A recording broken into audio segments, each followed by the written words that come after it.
Notre secours est dans le nom du Seigneur qui a fait le ciel et la terre. On commence avec Genèse 39-40. Écoutez, laissez-vous porter par le récit, il parle de lui-même. Livre de la Genèse, chapitre 39.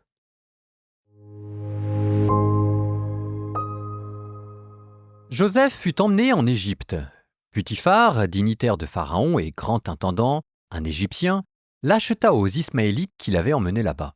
Le Seigneur était avec Joseph, et tout lui réussissait. Il vivait dans la maison de son maître l'Égyptien. Ce dernier vit que le Seigneur était avec Joseph, et faisait réussir tout ce qu'il entreprenait.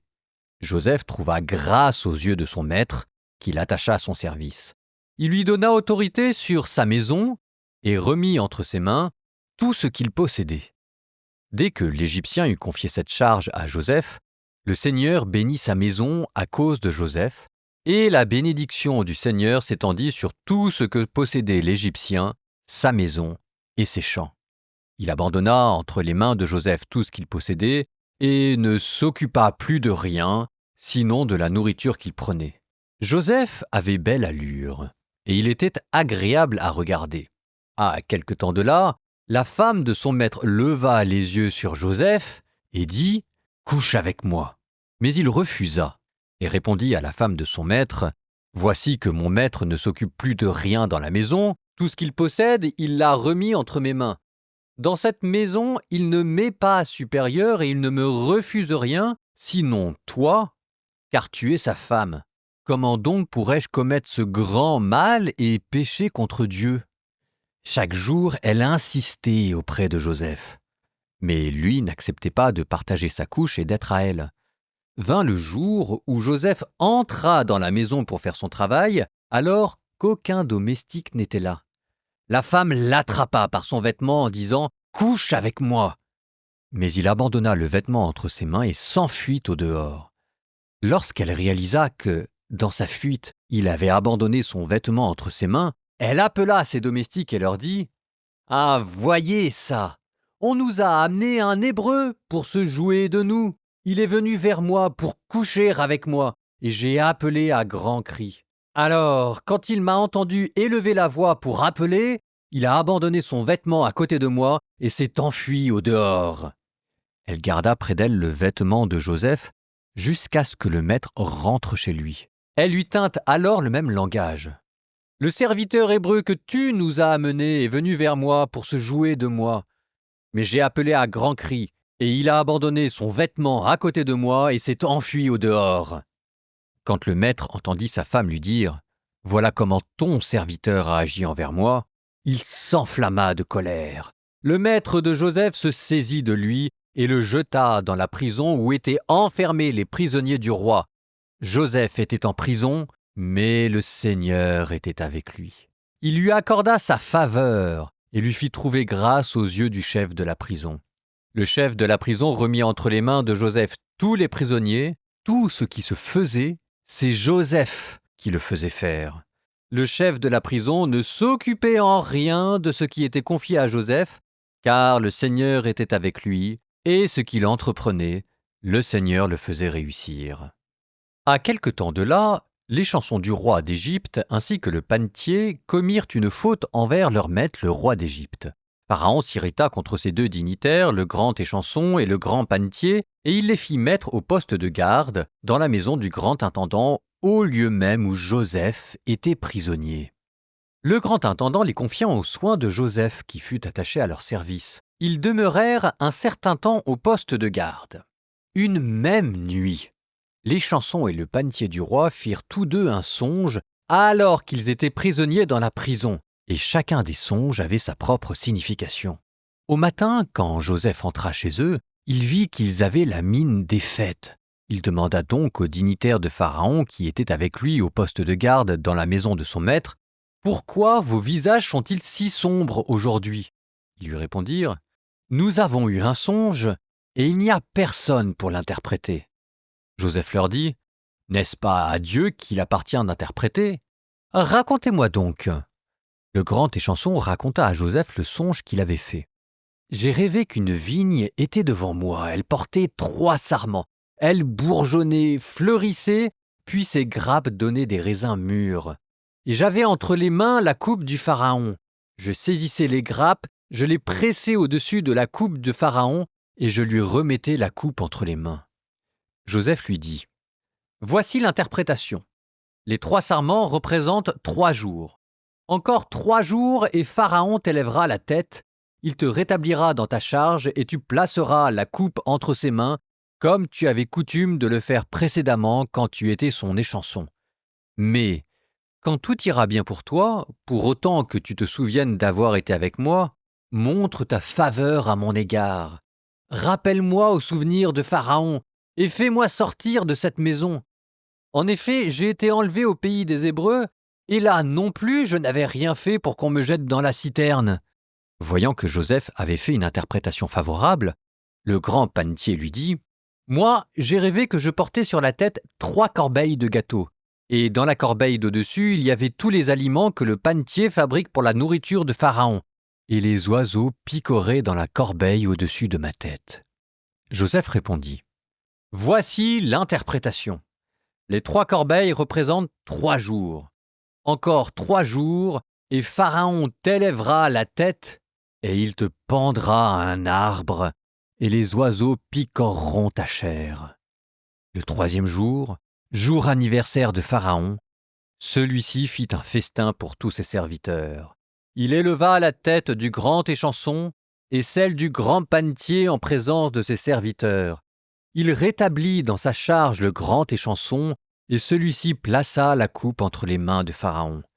Mais le grand panetier, il le pendit, comme l'avait annoncé Joseph. Toutefois, le grand échanson ne se souvint pas de Joseph, il l'oublia.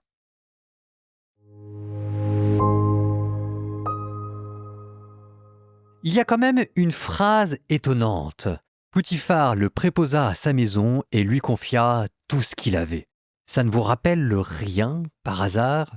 Et regardez encore la réponse de Joseph.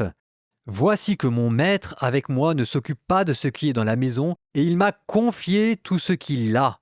Il n'est pas plus grand que moi dans cette maison, il ne m'a rien interdit que toi, parce que tu es sa femme. » Ça ne vous rappelle toujours rien?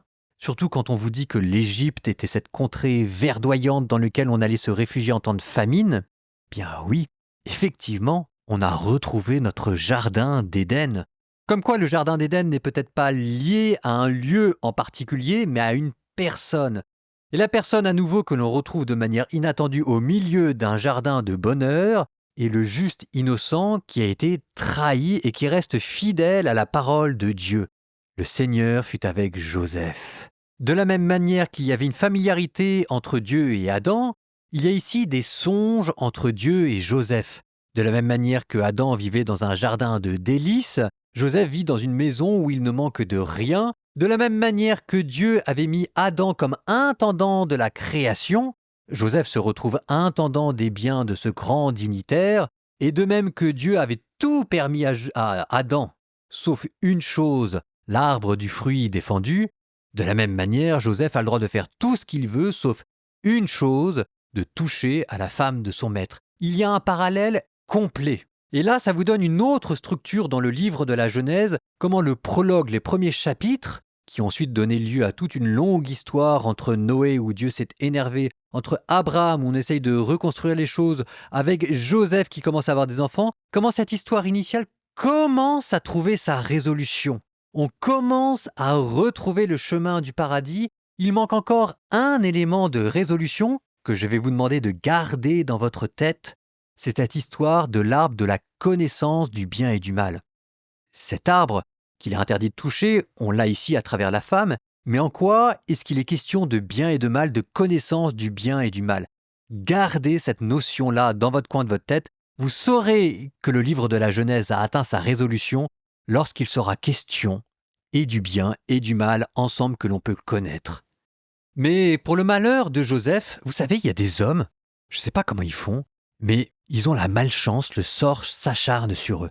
C'est quand même le cas de Joseph. Bon, il a déjà été trahi par ses frères, et voilà que pas de chance pour lui, la femme de son maître s'éprend de lui. C'est toujours la tentation qui poursuit les hommes justes.